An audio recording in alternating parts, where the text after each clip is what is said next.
When the bus rolled into London through the pale morning mist, Emma Collins pressed her forehead lightly against the window.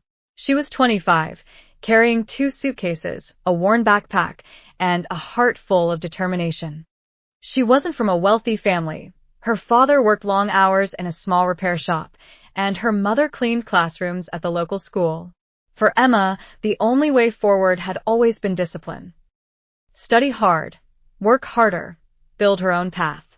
Her new life would begin at a university in London, where she had been accepted into a competitive master's program. But London was expensive, too expensive for her family to support her. So she would study, work part-time, and survive on strict routines and tighter budgets. She had done it before. She could do it again. Before she left home, her father had taken her aside and given her a name. Richard Bennett, he said. An old friend of mine. A good man. He's lived in London for decades and built a solid life there. He said he'd help you find a safe place to stay. But remember, Emma, he can open a door. It's you who must walk through it. Emma wasn't used to asking anyone for help. But she also knew she didn't have the luxury to refuse it. When she stepped off the bus at Victoria Coach Station, she was overwhelmed by the crowd, hurried footsteps, rolling suitcases, announcements echoing overhead. Then she spotted him, a tall man in his late 50s, silver hair, sharp suit, and a calm, confident expression. You must be Emma, he said warmly. I'm Richard. Emma smiled politely. Thank you for meeting me. It means a lot. Richard lifted one of her suitcases as if it weighed nothing. Your father helped me when I needed it most. Now it's my turn to help you. But remember, London rewards the disciplined and forgets the careless. He drove her to the northern side of the city, to a quiet residential street where a small but clean studio flat waited for her. Wooden floors, a wide window, a neat kitchenette, simple, but lovely. To Emma, it felt like a promise. You can build something here. I think this place suits someone who works hard. Richard said, handing her the key. But never forget, this city won't slow down for anyone. If you want something here, you'll need a plan. Emma nodded. She already lived with plans. The first weeks in London were a whirlwind. Mornings at the university, afternoons working as a barista at a local cafe, evenings buried in research papers. She rarely went out, rarely spent money, and kept a small notebook filled with daily goals. Study 1 extra hour every day. Go jogging 3 times a week. Spend money only on essentials. Meet 1 new person every month. Improve digital skills weekly. Richard occasionally invited her to dinner or asked her to visit his office, an elegant, modern workspace near the Thames. The walls were lined with framed photographs of models, fabrics, and business milestones.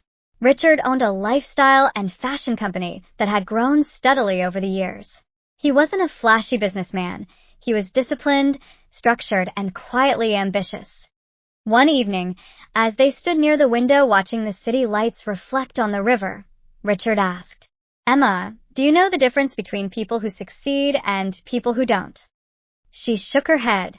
The first group waits for opportunities, he said. The second group creates them. Emma thought for a moment. I want to be the second group. Good, he said with a faint smile. Because London doesn't reward passengers. It rewards drivers. As months passed, Emma visited the office more often, sometimes to help organize documents, sometimes to get advice about her coursework. Richard, seeing her commitment, began giving her small life lessons. A brand grows when people believe its story. Leadership is not shouting. It's choosing the right words at the right time.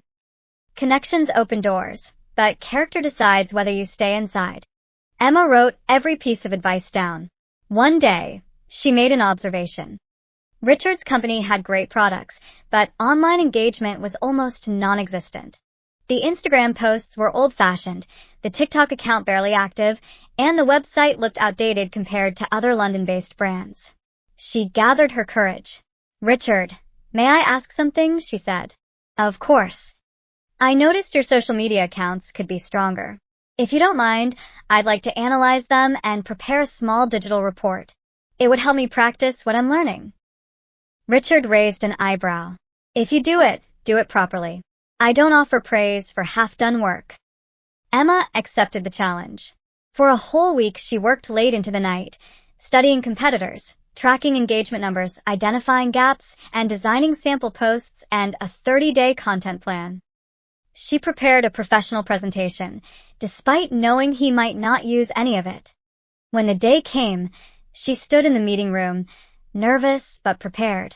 Richard and a young employee from his marketing team sat across from her.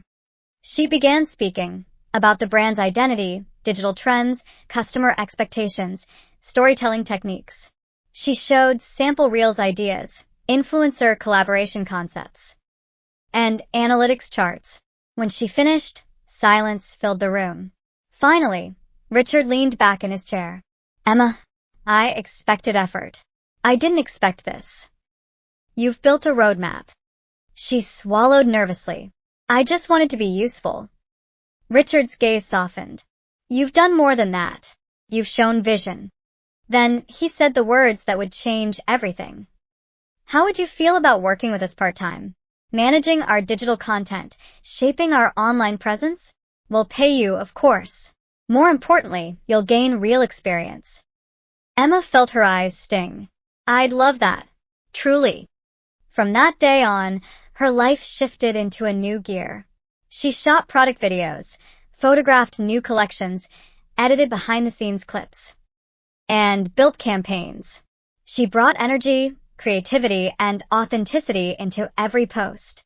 Slowly, the numbers changed to more followers, more website traffic, more online sales. Influencers contacted them. Customers commented things like, saw you on TikTok, love your story. Richard watched the reports with quiet pride. I underestimated the power of your generation, he said one morning, and I underestimated you.